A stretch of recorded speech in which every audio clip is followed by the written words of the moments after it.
Hello friends, Amod academy पर आप सभी का स्वागत है। मैं आमोद पाल।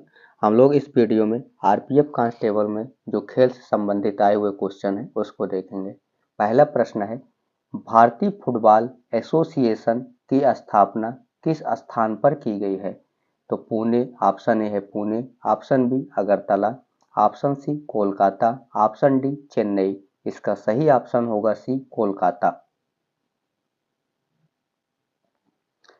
यानी भारतीय फुटबॉल संघ, जिसे शॉर्ट फॉर्म में आईएफए भी कहते हैं, यह वह संगठन है जो भारत के पश्चिम बंगाल राज्य के कोलकाता शहर में स्थित है। यह संघ फुटबॉल का संचालन करता है। यह भारत का सबसे पुराना फुटबॉल संघ है और इसकी स्थापना 1893 ईस्वी में हुई थी और अखिल भारतीय फुटबॉल संघ भारत सरकार के युवा मामले और खेल मंत्रालय के अधिकार क्षेत्र में है। भारत में फुटबॉल की शासी निकाय है।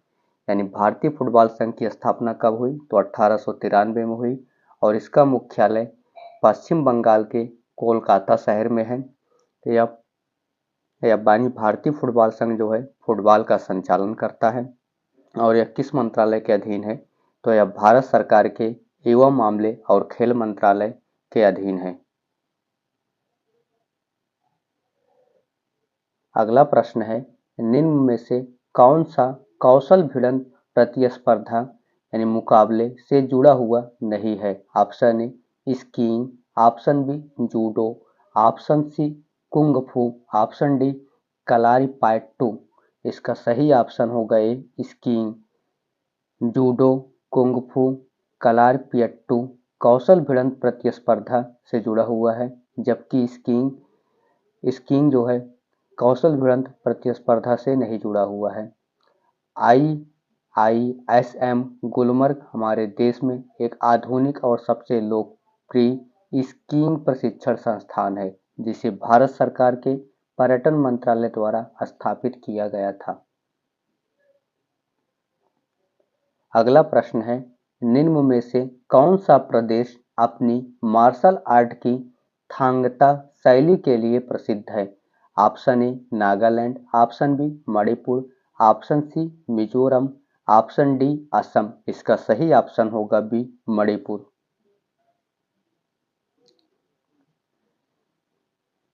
ह्यून लैंगलॉन या थांगता मणिपुर की एक भारतीय मार्शल आर्ट है। मैतेई भाषा में ह्यूयेन का अर्थ युद्ध है, जबकि लैंगलॉन या लैंगलोंग का अर्थ ज्ञान या कला है। ह्यूयेन लैंगलोंग में दो मुख्य घटक होते हैं। पहला है थांगटा यानी सशस्त्र युद्ध, दूसरा है सरित सरक यानी निहत्थे युद्ध। ह्यूयेन लैंगलॉन के प्राथमिक हथियार थांग यानी तलवार और टा भाला है। अन्य हथियारों में ढाल और कुल्हाड़ी शामिल है। अगला प्रश्न है, रोमन रिंग्स निम्न में से किस खेल से संबंधित है? Option A kabaddi, option B baseball, option C gymnastic, option D squash. इसका सही ऑप्शन होगा सी जिम्नास्टिक। यानी लेडी जोसेफ अनोई रोमन रिंग्स एक अमेरिकी पेशेवर पहलवान, जिम्नास्टिक और पेशेवर ग्रिडिरान फुटबॉल खिलाड़ी हैं। अगला प्रश्न है, ओलंपिक के ग्रीष्मकालीन सत्र के अंतर्गत निम्न में से कौन सा खेल शामिल नहीं है? Option A curling, option B canoe sprint, option C गोताखोरी, ऑप्शन डी तीरंदाजी। इसका सही ऑप्शन होगा ए कर्लिंग। 2020 के टोक्यो ओलंपिक में कर्लिंग खेल को शामिल नहीं किया गया था, जबकि 2024 ग्रीष्मकालीन ओलंपिक का मेजबान शहर फ्रांस का पेरिस था। आदर्श वाक्य मेड फॉर शेयरिंग है। 2024 में पेरिस ओलंपिक खेलों में शामिल करने के लिए प्रस्तावित अतिरिक्त खेल के रूप में स्केटबोर्डिंग, स्पोर्ट क्लाइंबिंग, सर्फिंग और ब्रेकिंग की पुष्टि की गई थी। अगला प्रश्न है, कबड्डी को किन एशियाई खेलों में पहली बार शामिल किया गया था? ऑप्शन ए 18वें, ऑप्शन बी 11वें, ऑप्शन सी 15वें, ऑप्शन डी 21वें। इसका सही ऑप्शन होगा बी 11वें।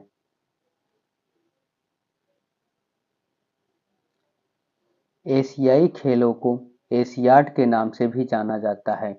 यह प्रत्येक 4 वर्ष बाद आयोजित होने वाली बहु खेल प्रतियोगिता है, जिसमें केवल एशिया के विभिन्न देशों के खिलाड़ी भाग लेते हैं।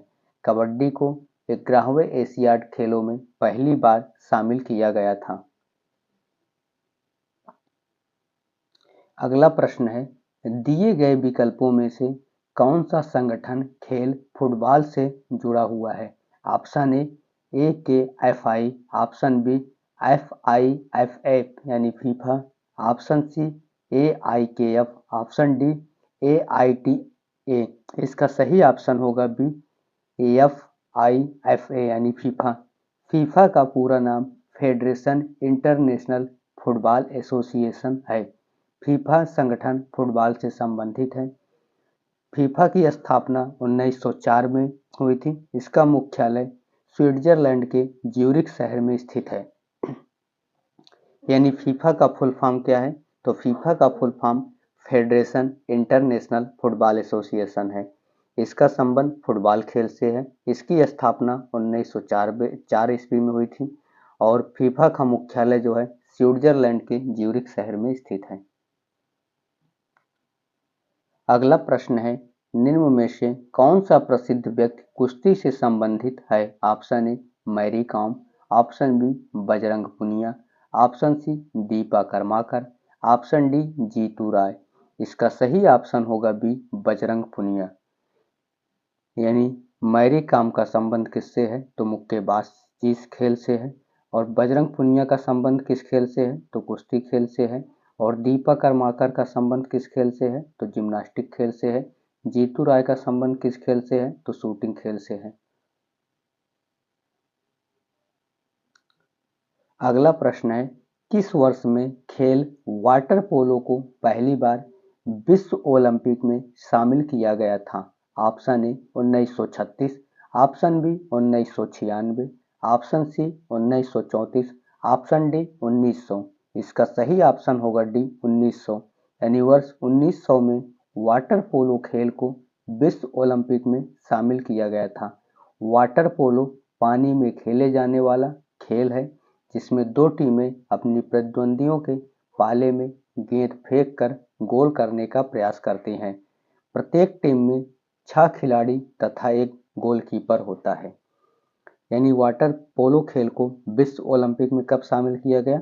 तो 1900 में शामिल किया गया था। वाटर पोलो खेल जो है पानी में खेले जाने वाला एक खेल है।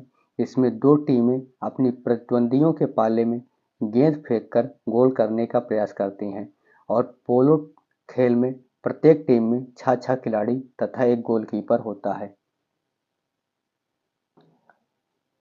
अगला प्रश्न है, खेल बास्केटबॉल का आविष्कार डैश द्वारा किया गया था? Option A Kevin Love, option B James Naismith, option C LeBron James, option D Michael Jordan. इसका सही ऑप्शन होगा बी जेम्स नाइस स्मिथ।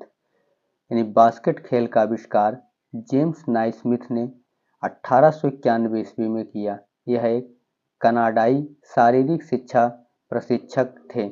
वर्ष 1936 में बास्केटबॉल को ओलंपिक में शामिल किया गया।